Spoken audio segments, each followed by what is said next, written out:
Good morning, Collective Kids. And welcome to Sundays with Ziggy. I'm Abby. I'm Margaret. This is Ziggy. And this is Elliot. So, because we love this game so much and we think it's really funny, we're going to play it again. And it's called Speak Out. Surprise! I love this game. So do I. Okay. Do you want to go first? Sure, I'll go Okay. first. Okay. Alright. Free burrito Wednesdays. 3 burritos Wednesday? Free. Free burritos on Wednesday. Haha! Okay, let me grab mine. Okay. Ready? Classic clown cartoon. Classic. Yeah. Clown. Clown. Yeah. Cartoon. Classic clown Cartoon.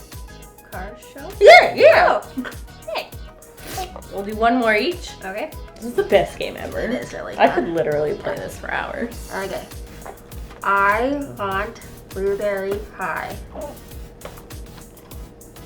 I want blueberry pie. Blueberry? Oh, blueberry pie. Hi. Haha! Yeah. You're so good at this. I said blueberry. What's a blueberry? Little incense. Little incense. Incense. Inside. No. Mild. Smile. No. Mild. Mild. Yeah. And riled. And wild. No. Riled. Riled. Yeah. Riled. Incense.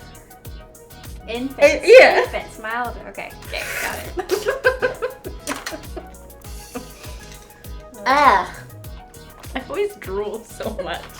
Anyways, this week, our story, we are talking about one of my favorite stories in the Bible. We are talking about Queen Esther and what happens with her and her cousin Mordecai.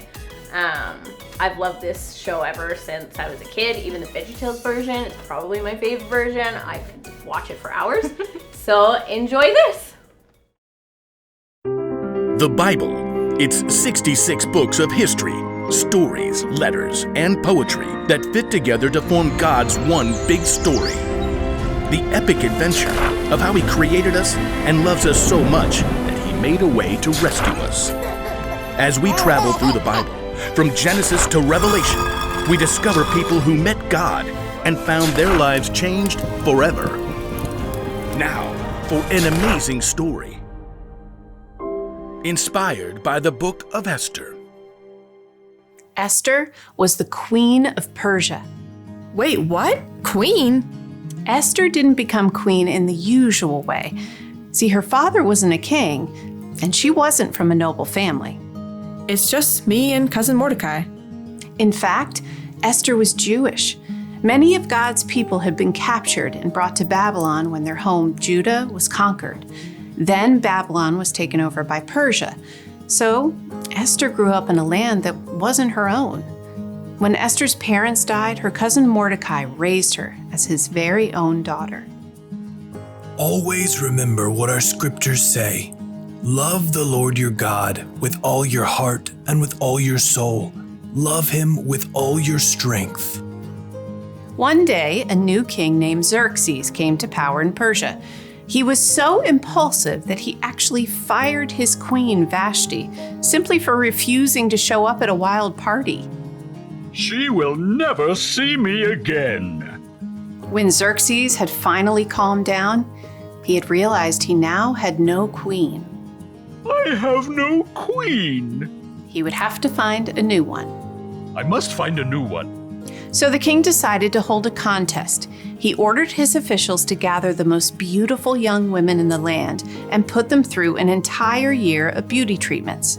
Esther was one of those girls chosen. Cousin Mordecai, what do I do? Don't tell anyone you're from a Jewish family. I have chosen my new queen. Drum roll. My new queen is Esther. Me? Assume the queenly royal crown. I might have to resize it. Just as Xerxes had so impulsively switched queens, he also promoted a royal official named Haman higher than all of the other nobles in the kingdom. Bow to me, you fools! Haman was delighted when all of the officials outside the palace bowed low before him. When he discovered that Mordecai refused to bow, he was enraged. You have to bow! Somebody make him bow! Haman was so angry. He made a plan to destroy not only Mordecai, but all the Jews in the land. He laid it out for the king. Your Majesty, these Jews live differently than everyone else. They don't obey your laws. Fiddlesticks! That's just wrong. Precisely. Give the order to destroy them. Consider it done. Xerxes agreed to the terrible decree. Messengers took the letter all over the kingdom. Hear ye, hear ye. On the 13th day of the 12th month, all Jews are to be killed. Hear ye, hear ye. When Mordecai and the other Jews discovered the horrible news, they dressed in rough clothing and wept bitterly. Mordecai sent a message to Esther in the palace, telling her what Haman had done. You must ask the king to save our people. Esther was devastated. She sent a response to her cousin. No one can come before the king unless he sends for them. If I do it, I'll die, unless he reaches out his gold scepter to me. Mordecai sent his answer right back. You may not escape, even though you're queen. Who knows? It's possible that you became queen for just a time like this. He's right. Here, tell this to Mordecai. Gather all the Jews. Don't eat anything for 3 days. I and my servants will fast too. Then I'll go to the king. Esther faced an impossible dilemma, but she took 3 days to prepare her heart and her mind. Bring my most beautiful royal robes. Heart racing, Esther entered the throne room. Across the long hall, she saw the king seated high on the throne. Breathless, she waited for him to see her. Please, please, please. The king looked up. His dark eyes locked on Esther's face. And then he smiled. He reached out his golden scepter. Thank God. What is it, Queen Esther? I'll give you anything, up to half my kingdom. Esther could have made her request right away, but she knew she would have a better chance if she made the king curious. King Xerxes, if it pleases you, come to a feast I prepared today. Oh, and bring Haman. Consider it done. Esther created an elaborate feast for the king and his number 2 official. Look at me, you peasants, invited to the queen's banquet.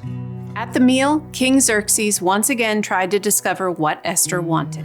I'll give you anything, up to half my kingdom. Once again, Esther held her ground and waited for the perfect moment. I'd like you and Haman to come to another feast tomorrow. Then I'll answer your question. The king agreed, and Haman spent the whole evening bragging to all of his friends. You guys, the queen thinks I am the bomb. But the second feast was a different story. As before, Esther prepared an incredible meal. Both Haman and the king were quick to dig in. What do you want me to do for you? I'll give you up to half my kingdom. Esther took a deep breath. Something told her this was the right moment. Your Majesty, let me live. Please spare my people. We have been sold to be destroyed. Haman paled and choked on his fillet, but the king's face flushed red with rage. Who is the man who has dared to do such a thing? Esther turned her gaze on Haman. Haman is the one. In a panic, Haman threw himself at the queen. Totally didn't mean it. Please, please, please let me live. You dare attack the queen? Take him away.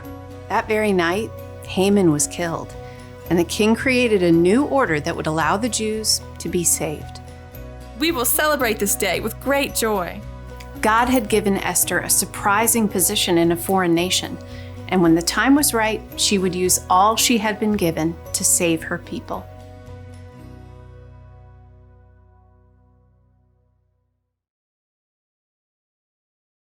That was such an amazing story. I love that one so much. Yeah.